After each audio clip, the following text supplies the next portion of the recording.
You need to perform to play. They didn't expect me to come back. It's a mental grind more than it's a physical grind. So I was looking back at the episodes and when we did the last interview, it was legit June 29th, 2020. Get out of here. A little over 2 years. So Crazy how things change yeah, a little bit. I know.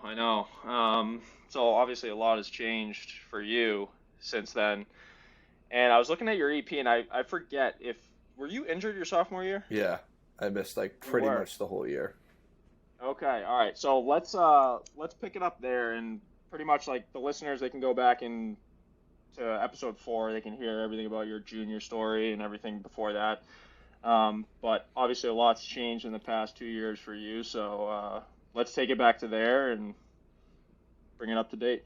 Sweet, yeah. So last we talked, I just finished up my freshman year at Western, and then obviously the pandemic hit. So that was obviously crazy for a lot of people. So Yep. we didn't really know what was going to go on with our season, um, and we just kind of practiced for about like 3 straight months, just like Monday through Friday, and then like what we called the Brown and Gold game, like Friday night or Saturday morning, whatever it was, just like our inter squad games. We probably played like 10 of them. So boys got sick of each other pretty quick, but I was excited because the NCHC announced that we were going to do a pod format out of Omaha. That every team was going to go there for about 20 days and play about 10 games. So I thought it was going to be a good opportunity for me to kind of get a lot of games in a short time and sort of simulate what could be like a pro atmosphere of playing every other day, the grind of it. And halfway through the first game, I kind of dropped and went to go push and felt something pop, and I ended up tearing my adductor longus, which is like one of the major groin muscles. So Really? that took me out for obviously the remainder of the pod and most of the year. I was fortunate enough to get back for the last 2 games of the year in playoffs, but Yeah. it was close to 100%, but it was still a little bit felt weak, but was good enough to play. So my sophomore year obviously didn't end up as I planned, but it was just a good opportunity for me to strengthen some areas of my body that were maybe not where they needed to be to kind of have a good junior year. So Right. And when did you go to the Minnesota Dev Camp? that was That was before my freshman year. So that was okay. right out So of what juniors. were what were they talking to you about since you were injured? Like, was that kind of still a thing at that time, or? I tried not to talk to that many teams during college for the most part. I mean, I spoke occasionally, but I kind of just wanted to do my own thing. And then, not that interest was lost, but I think it's kind of a red flag, obviously, being injured and not being able to play. Many teams at the next level want to see games played, and that's how they gauge how you are. So wasn't necessarily anything too crazy about that. I wasn't too worried about opportunity. I was just more worried about trying to get back to form because that it is a fairly serious injury. I mean, it took me about two and a Especially for a half. goalie. Yeah, it took me about 2.5 months of rehab to be able to play. But I would say it was closer to the whole summer just to finally start feeling normal because it's different. I didn't go the surgery route. I was healing my body a different way, something that is better for that kind of injury than having surgery, but it was still different. So it took a lot of time and a lot of work on it over the summer to be able to play a full season the next year and to be able to last without having it be a problem. And I felt amazing my junior year. I felt fresh. I was able to play every game. I only missed a few minutes because I had to get stitches near my eye. Dude, I know. I was looking at your game log on EP, and I was just like, he came back from a year totally out, and then tore it up his junior year, and now obviously you're playing pro. But like, so how long were you off the ice for from that injury? So I was off the ice for about 2 months, maybe a little 2 months. less. Yeah, maybe a little. Okay, so not terrible, Not but terrible, but like it was just once I tore it, like within that first week, I was in the pool starting rehab, and yeah, it's one of those things where it obviously was bothering me and didn't feel very good, but it was something where I could just start strengthening it from the beginning, and it starts with baby steps, like in a pool, just like shuffling, like slowly going side to side, to then trying to build muscle and physical therapy with other tools to go into a slide board. So it was all baby steps to kind of be able to come back and play, and I just continued that throughout the summer. And it was important for me to make sure that I was stronger than before I was injured to be able to make it through a full year, because it's very strange kind of going from not playing a lot to then going back in, and now you're managing your workload and being relied on to play a Friday, Saturday every weekend. So it was a good challenge, and I grew so much as a person during that time, because it's extremely difficult. People who have to go through injuries, it's a mental grind more than it's a physical grind. So yeah, absolutely. I mean, go ahead, Dylan. And that's one thing we've talked about too with some of the past guests, is just how mentally fatiguing injuries can be, especially lengthy ones like that, where you're out of the swing of things for, like you said, almost 2 months. Like it's debilitating mentally, and obviously it's a physical injury, but it really tolls on you mentally. And leading into the next point there, like at the end of your sophomore year, what were the talks like with your coaches, heading into the off season in preparation for your junior year? Like, what were they saying? Were they expecting you to make full recovery and, come in as the starter again? Or, what were their thoughts heading into the off season of your sophomore year? Well, to be frank, when I originally got hurt, they all thought I was out for the year. They didn't expect me to come back at all. That wasn't part of my plan. My original plan was to be back in like early February, but that was a little bit unrealistic. But I think the fact that I was able to get back and like the effort I put towards it, and that I was still able to play at like a pretty high level down the stretch was encouraging to them. And I think just the key thing I got from them was just make sure you're ready. Like once the season ended, I took more time off the ice just to continue strengthening it. And like I didn't rush back. I didn't come back and play where I thought I was going to hurt it again. I was good, but I thought going into the off season it was important to take a little more time off the ice to continue to do the things off the ice that were going to make me stronger for the upcoming year. So they were very supportive, and their view of me didn't change going into my junior year. But I think everything's like, it's a business in the sense of you need to perform to play, right? So I think the plan was for me to play, but obviously if I wasn't producing, then, the team needs to go with what the best opportunity is to win, especially for the year we ended up having. Any lows in performance or the difference between making the tournament and not making the tournament. So It was very important to us. Now, did they bring anybody in, like that year that you were injured? We brought in a person halfway through the year, Ross Harlock, a great kid too. And then going into my junior year, one of the seniors transferred, so we rode with the 2 freshmen that were now sophomores the following year, and then me. So same group. Gotcha. All right, so fast forward a little bit to your first game back. What was kind of running through your mind, if you can remember? I'm assuming you felt a little pressure to obviously perform and play your best. Was it you got the first game, I'm assuming? First game my junior year, or the first game back from the injury? Junior year. It wasn't pressure. I think it was more excitement. With the COVID year, some of our seniors had the opportunity to come back for a 5th year. Some guys that played key minutes for us that sophomore year, so they were able to come back, which was awesome. And we didn't have much turnover, so we had a returning team. So we were pretty optimistic about us being able to finish high in the standings and the rankings. But we finished 6th place the year before. We were in a top 4 team in the NCHC. So I think the outside perception of us was not that high, which was fuel for us, kind of the underdog mentality of like no one thinks we can do anything. So I think we just came in with that mindset, and we started off against Ferris State and had a really strong weekend. That second game actually at Ferris, we came back from down like late, and we scored 2 goals to win it. And we just kind of felt like, man, like nothing's gonna take us down here. Like we're a good team. Like we have something special here. And then we went into the next weekend with a home and home against Michigan.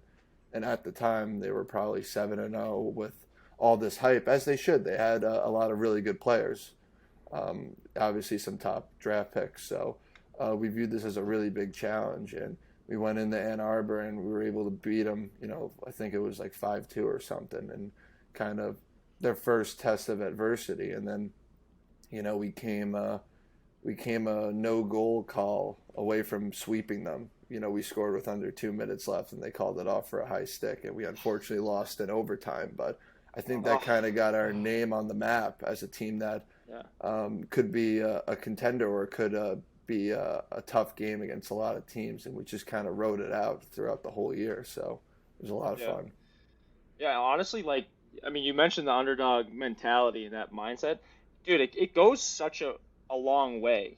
Like, when you have everything and you're winning every game, like, your expectations of yourself are much lower. You don't expect to lose. You know what I mean? And from the other perspective, when you're expected to lose, you have nothing to lose. So, there's a totally different mindset to approach in a game and training. And you've experienced that pretty much your whole career, right? I mean, you obviously your junior hockey journey was the epitome of that. So has that been like a mindset that you've carried over into college, and well, obviously now you'll carry it into pro? Yeah, I think so. I mean, I think at times when you're able to have success, there can be a bit of complacency with a team, or just like a satisfaction. But I think because of what happened the year before, my sophomore year, with me getting hurt, and our team really struggled in the pods. I think we won 2 out of the 10 games. We had like 10 plus freshmen come in. It was new, so I think we knew that happened to us, and we didn't want to allow that to happen anymore.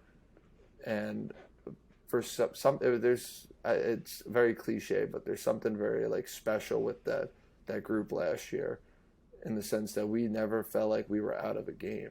Specifically, off the top of my head, I remember we were playing against Colgate on the road, and it wasn't my better games. I think we were probably down like 5-1 halfway through the game, but coach kept me in. He's like, "You got to figure this out." So I battled, and our team just never had a sense of panic, and we scored 5 unanswered goals in the third period to come back and win 6-5, and that insane. was probably our 6th game of the year or something. And I think that just kind of built our identity as a team that will never give up. And it's what we wanted to, but I think we just kind of proved it to ourselves that no matter what the situation is, we're never out of it. And it helped us a lot throughout the year, especially when we're in a conference where we literally are playing top 10 teams every weekend. Yeah, yeah. I mean, that's a challenge in itself. Like, how did you manage the workload? Because you pretty much played every game. Yeah, I think it's just having a really good communication with with the coaching staff, as well as just knowing my body. So occasionally, definitely some Mondays off, just depending on travel. Travel in our conference can be a grind when we're flying to or traveling to Minnesota or Colorado. Yeah. But it's just understanding your body and your workload to not kill yourself over the week to be fresh for the games, but at the same time you need to be prepared for the games. I'm a true believer in you practice how you play, and if you're kind of dogging it in practice just to save your body, you're not going to perform well in the game. So I think it's just understanding your body and being able to have good communication with the coaching staff and the people around you that are going to be able to help you be the best you can be Friday and Saturday. Yeah. So were like the practice more like short and high intensity, or like what were the practice situations looking Yeah, like? that was also a big change I forgot to mention was between my sophomore and junior year, we had a coaching change. Andy Murray kind of Ah, stepped down, retired, and our assistant coach, Pat Ferschweiler, took over. Pat has a history in the NHL. I want to say he was the assistant coach with the Red Wings for about 5 years. yeah. So, I mean, he's seen Wow. firsthand how important load management is for everyone, players, goalies, people with injuries, whatever. So he was a really good tool for me my sophomore year in helping me get back and making sure I'm doing it right while not rushing it to be better and stronger. And as well throughout the season, being someone to talk to be able to handle it, because it's the goaltending position, as you know, Joey, is it can be extremely stressful. There's a lot of pressure that comes with it. You don't Yep. you don't necessarily win or lose with your goaltending, but you're a big part of it, right? So sometimes you Yep. can feel like maybe you let the team down. So I think just all those resources that I was able to have at Western really helped me succeed. Yeah, honestly, that communication between player and coach is so rare nowadays because I feel Mhm. like so many guys they feel pressure on themselves to always be in the fight and they have to do more to be able to get in the lineup and to play and to be able to even get the chance to showcase their skill.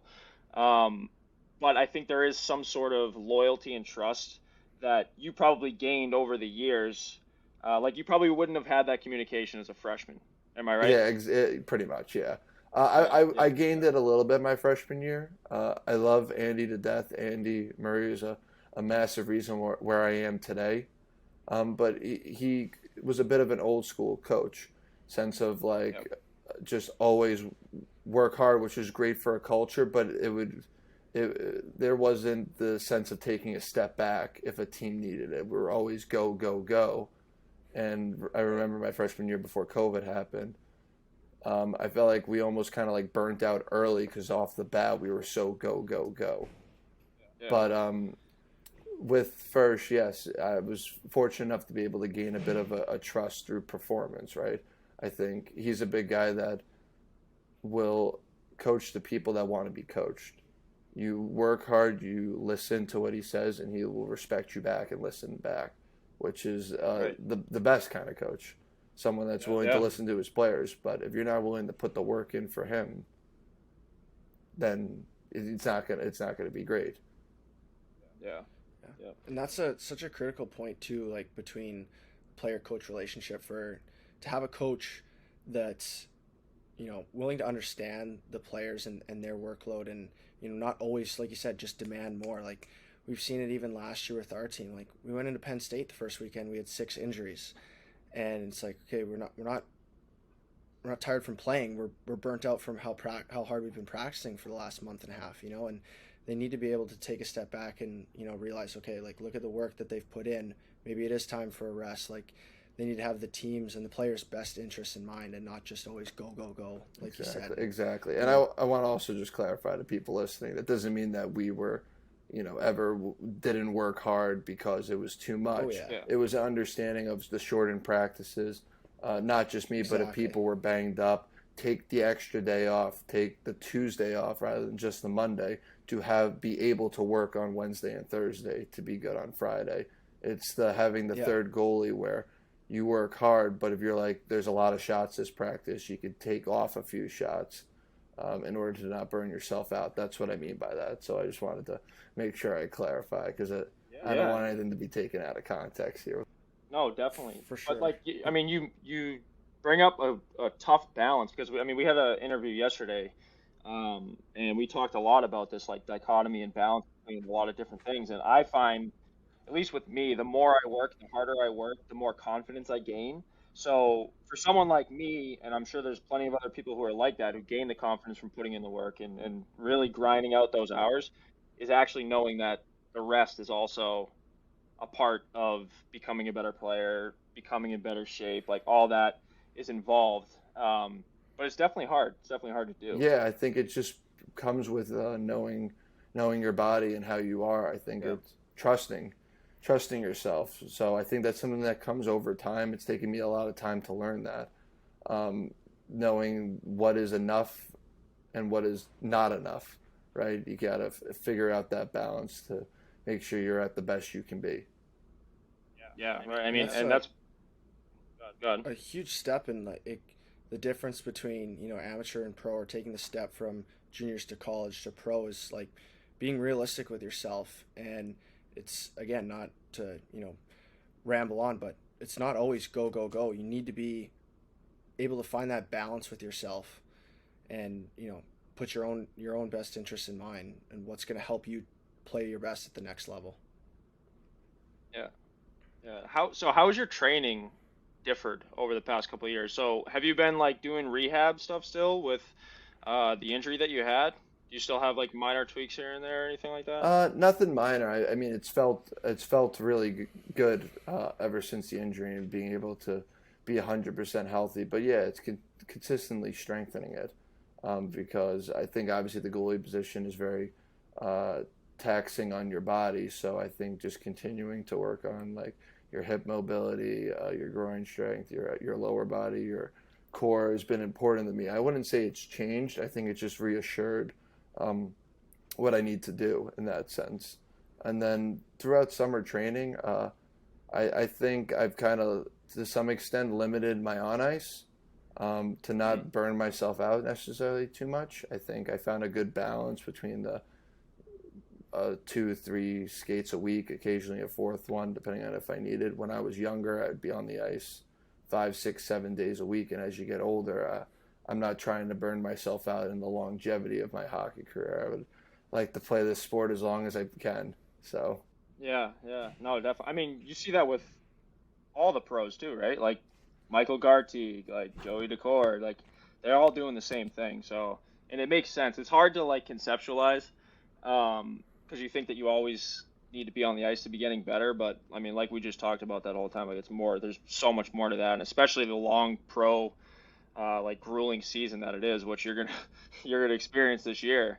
Um, that's going to be interesting. And I mean, obviously you have the right mindset for that, for sure. exactly, and everybody's different. So my off season is going to look different from someone else's, and it'll look different from that other person's, right? I think everybody kind of figures that out with time, and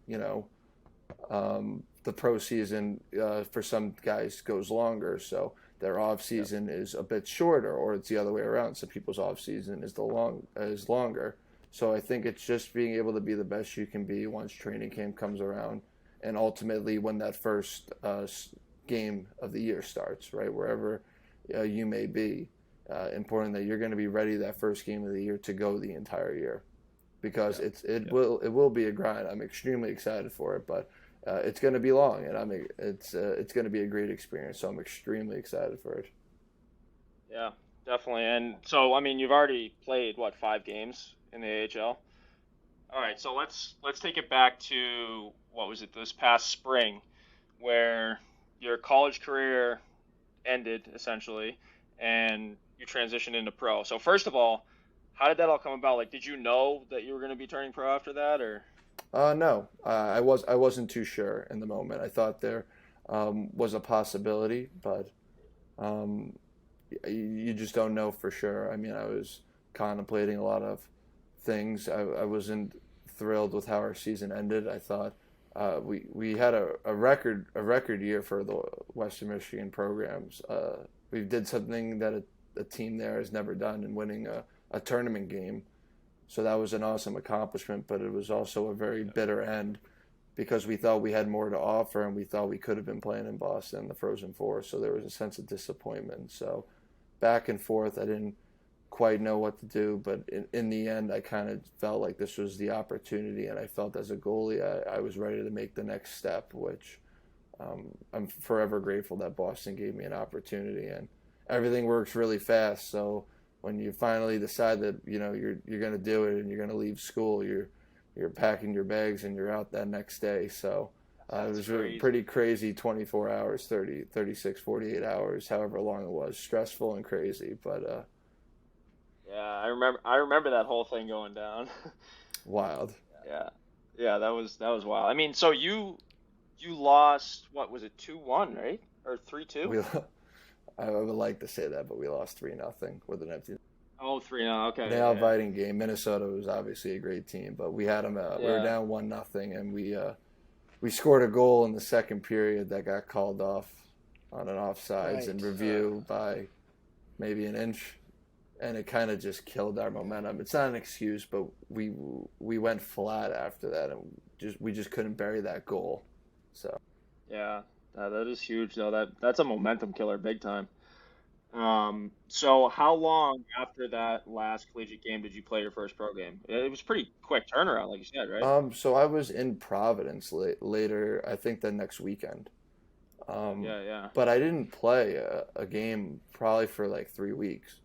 So talking about how throughout the year I was resting my body and stuff, it became sort of the opposite when I got to Providence. So I got there and I was essentially the third goalie. I was there to gain experience, right? Be around the pro game, see what the lifestyle is. And now I'm practicing with some of the newly signed college guys, some of the scratch players, and we're on the ice for long, long times, which has just kind of been like the opposite of what how it's been for me playing Yeah, you're games. just a heavy bag on the Yeah, ice. you're just there taking shots, which is fine. And you know what? Actually helped me out so much because it put it in a different perspective for me, and it forced me to train in some different ways. And through the grind of that, working hard, taking the extra shots, doing all that stuff, I felt like I was really getting acclimated to the pro game quicker than essentially being just thrown into a game. So in hindsight, Right. I loved the process that it went through for me. And then, not fortunately, but in hockey and in anything in the world, opportunity comes out of nowhere. So Yeah. after about a week of just practicing, grinding, always going on the extra ice, staying on for the three puck at the end and rebound, Olmark, I'm pretty sure, got injured in Boston. So then that led to one of the guys getting called up, and the other goalie was ill, which just threw me into the game. And That's I crazy. didn't know I was going to be playing. I was on the bus. We called up another goalie from our coast team affiliate for the weekend, and we just were on a bus on the way to Lehigh, and I'm like, wow, like this could happen, or I'm just going to back up and I'm going to get the feel of finally being in a pro game or being like in the Yeah, warm-ups and stuff. And the next morning for morning ski, I had to go in the locker room. My name's on the board circled. So I'm like, wow, this is happening. Like, this is happening really quick when 2 days ago, Just like that, huh? I was kind of just expecting to be the third string at the time. Or not expecting, but just working, you know? And Yeah. then I got Hey, that but opportunity. So, that's awesome. I mean, and that's what you hear happening too. Like, little string of events, couple injuries. Like you said, one goalie was sick, and boom, like you're in. Like that's how quickly it changes, and that's awesome. yeah, and it was one of the most exciting moments of my life. And I really rarely feel butterflies before a game. And I won't say I was like nervous. It was more just anxious and super excited because I'm like, wow, like I'm actually doing this. It's something you work for Yeah. since you're a kid. And we got in the game against Lehigh, and I'll be honest, at first the play was fast. Like it was faster than college. Everyone's bigger and stronger. And Yeah. I wasn't too thrilled with my first period. I thought I was scrambling a little bit, and I got beat on a power play goal that we marked up as it was a screen in front, but I know I played that just about as poorly as you could play it. And I wasn't seeing a lot of rubber at first, but then you finally make that first sort of grade A save, and then everything just mellows out, and all of a sudden the play went Yeah. slow again, like I was back in college or playing any game. Yeah. And then the game just came to me, and was very fortunate enough to get out of there with a 3-2 shootout win. That's That's yeah. awesome. I forgot that was your first win. No So what? way. Yeah, like what did that feel like? I mean, that must have been insane, right? It was awesome. Obviously, a lot of family contacted me after the game, friends that were watching, congratulating me, and it was just a super fulfilling moment, especially for me, like me and my parents, because it was a lot to get to this point, and being able to say like you're a professional athlete and you played a game and you had success and you did it is just a major accomplishment. Obviously, I hope to have more as I continue my pro career, but looking in the short term, it was massive. And then next thing I know, we're on the bus on the way to Hershey because we're playing them on Easter Sunday at 5 p.m. And I got a text when we get to the hotel asking how I'm feeling, and I'm like, I'm doing good. I've done back-to-backs in college all the time. And they're like, all right, you're playing tomorrow. I'm like, all right, I guess I'm playing tomorrow. And I was actually fortunate enough to be playing against one of my teammates from Western who had literally just signed with Hershey like a week before. So That's cool. I got to That's play awesome. against him and somehow got a shutout in my first Not a big week in deal. my first Not a big deal. weekend. Unreal.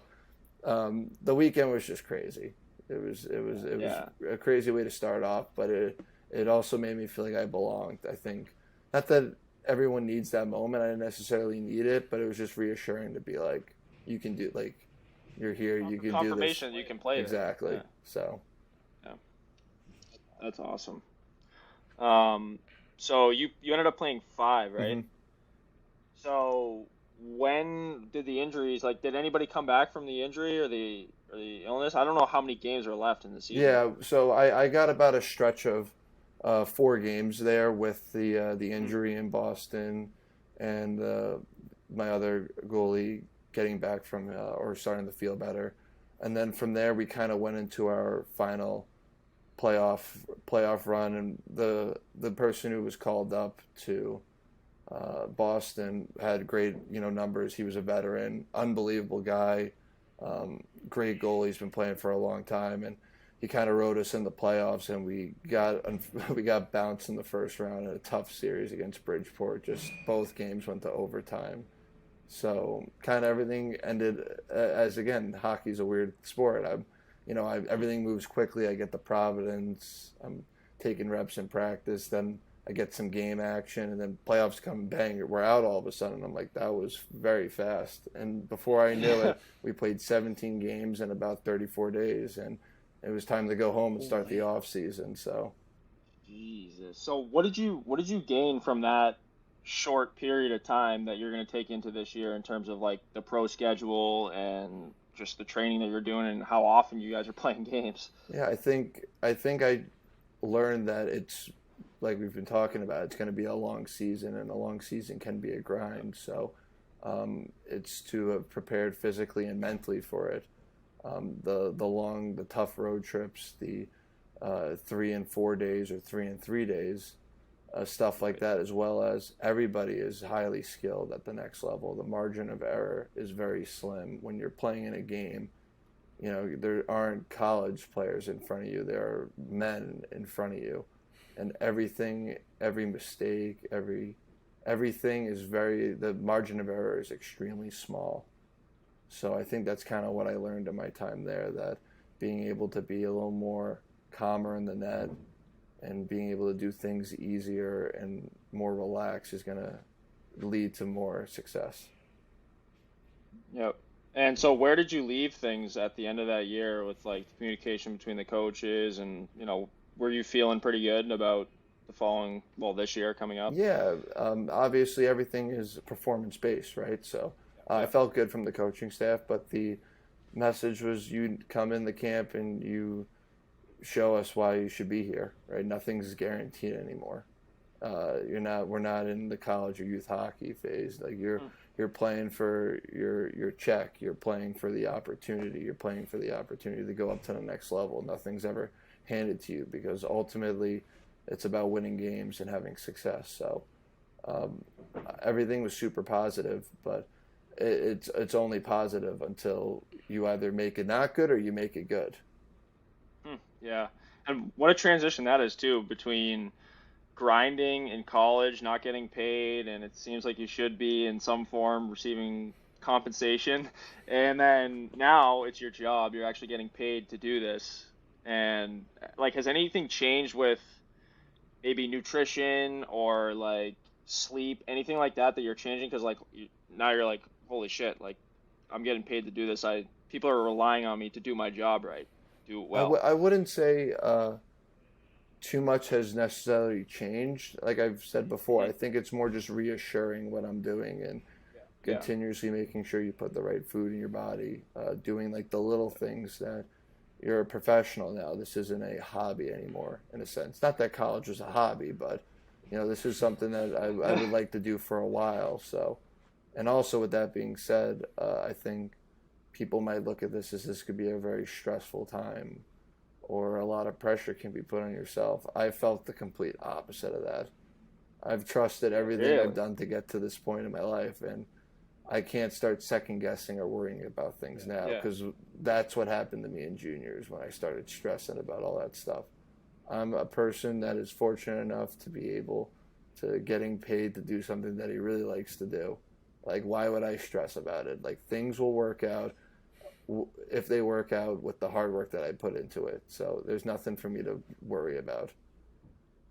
Exactly. And I think, Joey, you touched on that yesterday too. Like, you said you play your best when you've put in the work. And if you missed a meal or you weren't stretching that week, that doubt's in the back of your mind. But when you know that you've done all the work, and what do you have to worry about? It gives you that boost of confidence going into the game. Famous quote from my goalie partner in Providence when I first met him. I went up to him and was just like, hey, like, nice to meet you, just excited to get to work with you and stuff, and like learn about the pro game. He goes, all you got to do is stop a puck, man. You're good. That's That's awesome. literally all it is in the end of the day. My job is to stop this little puck from going into a 4x6 net. So It's so crazy when you actually think about it that like people are getting paid to do this. when we're working hard all summer with stopping and stuff, and we break the game down and like everything's technical, right? You want to work on being Yeah. good technically for everything, but in the end of the day, we're just stopping a puck. So Yeah, yeah, yeah. That is really. Now, how long has your goalie partner been playing pro for? That kid who said that. Grosnick has been playing for, I don't know exactly, but I think he's in his early 30s now. So he just signed with Oh, the he's been around a Flyers lot. organization, so he's not going to be with Providence next year. But he's had a lot of success for a numerous amount of years, and he's just a guy that's an absolute workhorse. Watching him in games, he just works his butt off. He gets in front of pucks and he stops it. It was impressive. Yeah. It also opened me to the eyes that, like I said before, everybody's good at the pro level. Everybody, there's nobody that sticks out like a sore thumb, right? So, Yeah. what are you going to do to differentiate yourself? What are you going to do? Like, you just got to stop a puck. Take advantage of your opportunities and make the saves when you have to and win games. I know, especially because there's just so much competition nowadays too, and the training that there is nowadays. I mean, we've talked about this in the locker room numerous times where there's very little differentiation from goalie to goalie in the newer generation of goalies, I should say. Like the days of having a bunch of different styles, it's kind of over, right? Like there's just everything's pretty gelled together in terms of technique and what works best, and but obviously there's little variations between each goalie that they utilize to complement their own game. Um, but yeah, that is crazy. I can't believe that it's like actually at this point. So now we're up to date. You're about to go into. You said how many weeks left before training camp? You said? Camp will start the following week, rookie camp. So Okay. we start up on the 13th, and then we shortly head out to Buffalo for the showcase there, where we're playing a few other NHL teams like their prospects. So that'll be a lot of fun. Be able to get into some game action, a little more. What's the word I'm looking for? A little more organized play rather than the summer hockey Right. stuff, and kind of hit the ground running. A short time in Boston to then head up to Buffalo and getting games. I'm excited for, and just be able to get to the hockey again. The summer is a lot of fun always. You get to spend time with people you haven't seen in a long time. You get to train over the summer, but ultimately we're all training for the end goal of the season. So the fact that it's finally coming up around the corner, I'm pretty excited. Yeah. Yeah, that's exciting.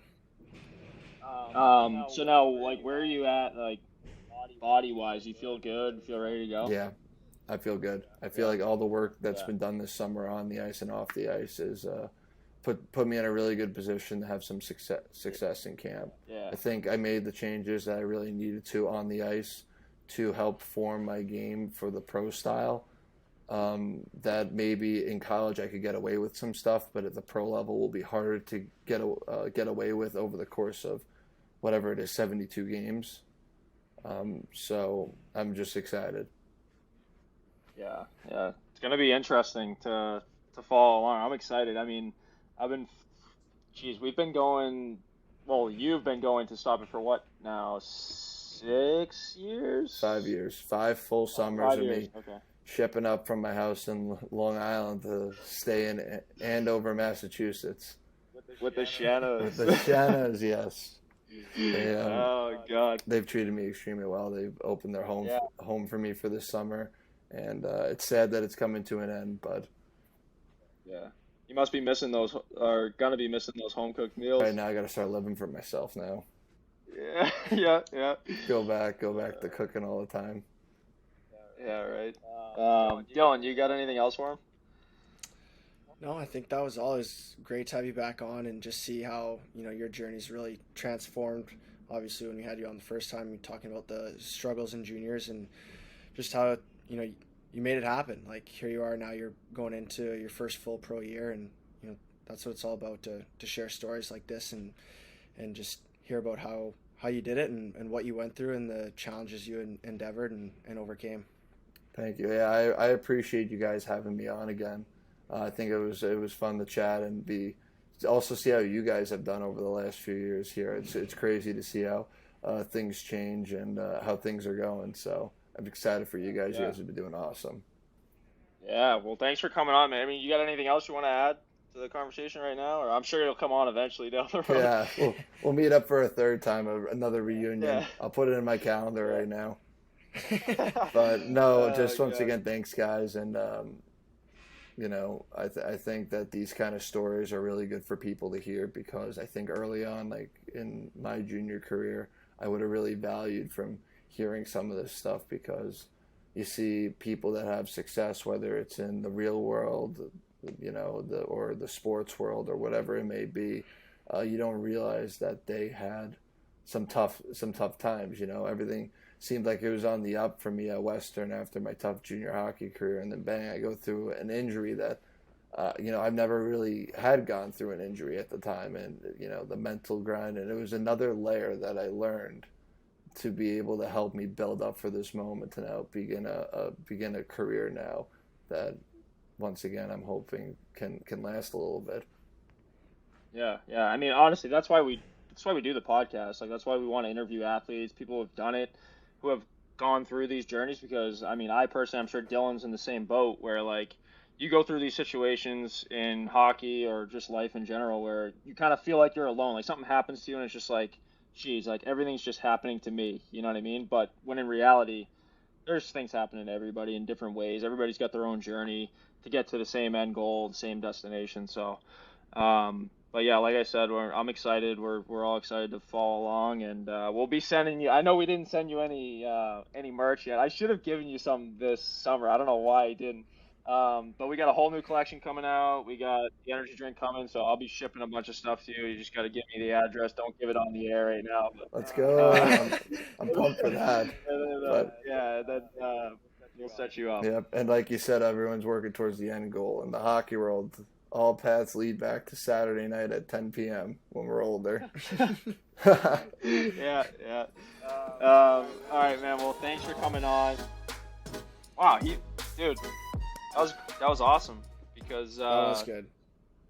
and it's cool because we're seeing like exactly like we wanted, right? Like we're gonna have these people back on and see where they're at. And man, has he had a crazy past few years. No kidding. And that's the Yeah. goal of it. Like that's why what we want people like that share their story, what they're going through. He shared his junior experiences. I know he talked on it at the end of the interview there, but like he shared what he went through with juniors, and it's just like, from afar you look back at his EP, and okay, for those that don't know what EP is, his stat sheet essentially. Yeah, yeah. Like that's crazy to look at what he went through juniors. They take a chance on him. Muskegon takes a chance on him his 20-year-old year. Like he even said, like, that is crazy. And then all of a sudden commits to Western Michigan, goes in, doesn't play it his whole sophomore year, plays 4 games because of an injury, comes back, unbelievable junior year, boom, up like that, See you later. shutout and a shootout victory in his first weekend pro. Like that's what it's all about. And those are I the know. stories that you want to share. And like we said yesterday too, like this is why we do it. Like all it takes is one kid, one goalie that's, playing in the Null right now, or, playing wherever in juniors. They're getting bounced around. They've been traded twice, cut from this team, and, they hear that story, and it just kind of, it makes it worthwhile if it only inspires one kid, just one. That's all it takes, and it makes it worthwhile to do, what we're doing and share a story like that. Yeah, and honestly, like, it gives me hope for, like, my own playing journey. Like, obviously he's had more of a, he's reached more accolades at this point in time where I'm at. Like, obviously he was playing at Western Michigan, but his whole, like, junior career, like, I wish I asked him this, but I wonder if he had in the back of his mind, like, well, maybe I won't be playing pro. You know what I mean? Like when he was getting bounced around like that, getting cut from teams. And man, is that just like a perfect example of everything happens for a reason? I truly think so. Like everything that happens from a day-to-day basis, whether it's good or bad, is leading you to your next point in life. And honestly, you just gotta like keep getting back up and just pushing forward. Like that's as cliche as it gets, but it's the truth. It is the truth, man. Like, and that's why I do so many physical challenges and push my body, like running in that ultra marathon or that thing I did this past week, which was kind of stupid, but the Goggins challenge where you do 4 miles every 4 hours for 48 hours I got to 32 and I was just like, my feet were blown up. I had blood blisters all over them, and I was just like, all right, I got the season coming up. Like, what the hell am I doing here? But, but, but, those things, doing those challenges, some people think it's stupid. Some people think, like, what are you doing? Like, what a waste of time. But, man, do you learn a lot about yourself. Like, you really learn, like, what you can actually do. When I was running at 12, 4 o'clock in the morning, it's pitch black out, nobody's around, and my feet are fucking killing me. And I'm just like, this is a joke, but I do it anyways. And when you finish, you're like, I can do that. Feels good. You know what I mean? Yeah. And then the next day, after I ran 32 miles in a day and like a few hours, I was squatting heavy weights, and it was no problem. I was in the most pain I've ever been in, but I was doing it. You know what I mean? And it's just like that concept of like just push forward just a little bit more goes a long way. I mean, obviously too with training, like you just push that little extra mile, and it really does make the world a difference. I mean, obviously I'm 22, so like, and you're 21, so we have very limited experience, but we don't at the same time, because I feel like we've taken advantage of the time that we actually have. Like I feel like there's a lot of people that there could be 50-year-olds and 60-year-olds that haven't experienced as much as we have up to this point in time. That might be a bold statement, but Well, that's the beauty of sports, though. It's like, okay, yeah, take a 50 or 60-year-old that wasn't athletically inclined, or played a bunch of sports like this, or went through junior hockey. Junior hockey is a beast of its own. Like, you can play any other sport. Nothing is like playing junior hockey. It's not. I'm sorry. Like, no. Nothing compares. And just to go through that experience, like you said, you learn a lot about yourself, what you're capable of, and sometimes you don't realize it in the moment until you finish it and you look back, and it's like, wow, like, how did I do that? Like, even looking back at high school at the time, it seems no problem. But now I look back at it, it's like, how did I, leave home at 13, move in with my aunt and uncle in a different city, start a new school, playing for a new team, trying to, find my way. And at the time, it just seemed normal. But I look back at it now, and it's like, that's fucking crazy. How did my parents manage that? How are they okay with that? And I think a lot of things in life are like that. When you're in the moment and you're just doing it, you don't realize what you're going through until you finish and look back and reflect on it. Yeah, and I personally think it's a lot of calculated risk involved. Like, if I was to go back to juniors, I would, I'd change a few things, but one of them is I would have, this was during like that whole like COVID stretch where everything was kind of all messed up. But when I got cut from the Generals, I could have played on a not so good NCDC team and go down to the bubble and play like however many games down in Florida. Yeah, Florida there. And I passed up on that option, and that changed everything. You know what I mean? And it's been, now I'm playing again. I'm in college, but it's just like so much could have changed. Like, what if I was the best down there and I tore it up, and then boom, back on track? But you have all these. Like, this is the whole priority thing and the balancing that we were talking about. If you put all your eggs in one basket and something doesn't happen that you believe should happen based on what you've put into it, you're just going to be let down in the end. You know what I mean? Like, you have to expect the worst, but think like play like you're the best. Be confident in yourself that you're the best, but you have to expect that things are going to go wrong, because they could go wrong in various ways. But yeah, so that's I feel like that's a pretty good wrap today. I mean, we kind of went on a tangent there, but it was all related back to hockey and our interview with Brandon Bussi. It's so weird saying his first name, because we all just call him Bussi and Bus and stuff like that. So the classic hockey stuff. But yeah, I'm excited to follow along on his journey, and like I said, we gotta send him a bunch of stuff, because he's the epitome of an underdog. You know what I mean? So, yeah. So on that note, we have the energy drink that is coming very soon. So this episode will be releasing, I believe, what is it, September 13th or 14th, I think this episode's releasing. It's right in there. So at this point in time, we're closing in. So only a few more weeks before we put this thing into production. But we formulated this for the athletes, the collegiate athletes, for the busy schedule. We got Infinergy in there, which is a slow release caffeine, dicaffeine malate. For, you got your early morning workout, you got classes, and you got practice, and everything's properly dosed. We didn't put anything in it that is not necessary. It's not loaded with sugars. It's got 0 sugar in it. It's all naturally flavored. So we're excited to bring this to market for you guys. Dylan and I, with Dylan especially on the formula, work very hard on getting this thing down, and with our chemists that we work with and manufacturers that we work with. So everything's coming together, and we also have a collection coming. Well, not collection in itself, but a bunch of new products that'll be coming also in October around the same time. So stay tuned. Follow along on our Instagram at @underdog_brand. And also, you can follow Brandon Bussi on Instagram at Brandon Bussi 29, and on Twitter, Brandon Bussi 33. So I guess he got his numbers mixed up there, but yeah. So stay tuned for the next episode. We got a bunch coming up for you guys, and that is it for today. We'll see you on the next episode.